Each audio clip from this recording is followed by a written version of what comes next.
দর্শক আমাদের সাথে আছেন নাসির হোসেন। আউটস্ট্যান্ডিং একটা নক খেলেছেন, 90 রান মাত্র 52 বলে, ফাস্টেস্ট 50 এবারের টুর্নামেন্টের। তার সাথে কথা বলতে চাই, যখন ব্যাটিং করছিলেন নবীর বলে ব্যাক টু ব্যাক 4টা বাউন্ডারি, এরপরে মাসাদ একাদের বলে 3টা বাউন্ডারি, আমরা তখন সবাই ক্যালকুলেশন করছিলাম যে ফাস্টেস্ট 50টা হবে কিনা পুরো বিপিএল এর বা এই টুর্নামেন্টের। আপনার মাথায় কিছু কাজ করছিল না? ওই সময় আসলে আমার মাথায় এই জিনিসটা আমি স্কোরবোর্ডও দেখি নাই আর কি। আমার টার্গেট ছিল যে আমি পাওয়ার প্লের মধ্যে কতটা ম্যাক্সিমাম রান করতে পারি আর কি। তো এটাই টার্গেট ছিল এবং আল্লাহর রহমতে সাকসেস হয়েছে।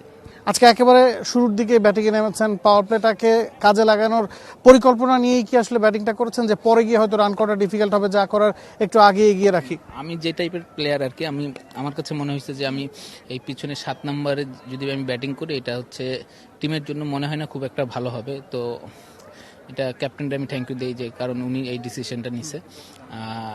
কারণ আমি চেষ্টা করছি আর কি, তো নাম্বার 3-তে যতটুকু রান করা যায়, কারণ আমি পাওয়ার প্লের মধ্যে নেমে আমি যেভাবে রান করতে পারবো ইজিলি, আপনি 7 নম্বরে আমার জন্য অনেক ডিফিকাল্ট হয়ে যায়। তো এই কারণে হয়তো বা ক্যাপ্টেন আমাকে উপরে নামাইছে, তো আল্লাহর রহমতে সাকসেস হয়েছে।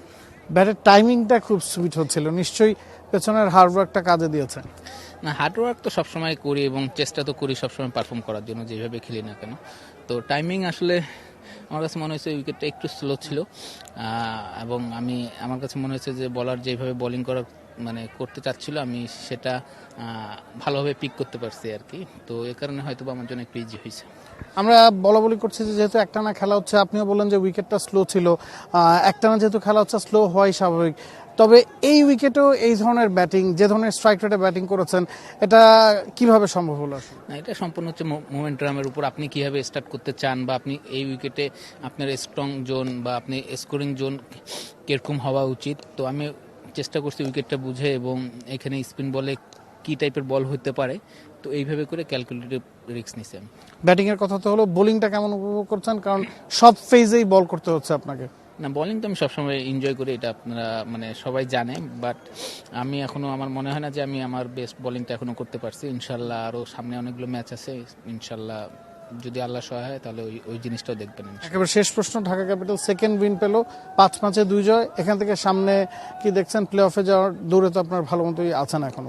না, অবশ্যই আমরা তো আপনি যদি আমাদের টিম দেখেন, আমাদের টিম কিন্তু খুব ভালো টিম, ব্যালেন্স টিম। তো হয়তোবা আমরা পরপর 2-3টা ম্যাচ হারছি, হয়তো একটা মোমেন্টাম দরকার ছিল। তো আমার বিশ্বাস যে আমরা এই ম্যাচটা জিতাতে আমাদের ওই মোমেন্টামটা আসবে, এবং সামনের ম্যাচগুলো আমরা খুব ভালোভাবে কামব্যাক করবো। Thank you Nasir for joining us. Thank you. দর্শক আমাদের সাথে ছিলেন, টি স্পোর্টসের সাথে ছিলেন Nasir Hossain, one of the most popular cricketer of Bangladesh. সেরা সময়টা হয়তো পেছনে ফেলে এসেছেন, তবে এখনো বিপিএল এর মঞ্চে নিজের জায়গা মতো যদি ব্যাটিং করার সুযোগ পান, কি করতে পারেন সেটাই দেখালেন। এবং বলছিলেন যে তিনি 6 সাথে ব্যাটিং করে খুব একটা স্বাচ্ছন্দ্য বোধ করছিলেন না, এবং ক্যাপ্টেনকে, টিম ম্যানেজমেন্টকে ধন্যবাদ জানিয়েছেন যে পাওয়ার প্লেটা তিনি ইউজ করতে চাচ্ছেন, এবং সেই জায়গায় তাকে নামানো হয়েছে, এবং সে কারণেই এই 52 বলে 90 রানের ইনিংস, যেখানে 14টা বাউন্ডারির সাথে ছিল 2টা ওভার বাউন্ডারি, এবং একই সাথে এই টুর্নামেন্টের ফাস্টেস্ট 50 মাত্র 21 বলে from Nasir Hossain. Nabil Kasar, T sports. For more updates, subscribe to our YouTube channel and click on the bell icon. Follow us on Facebook and Instagram. Download T-Sports app to enjoy exciting games and highlights. Visit tsports.com.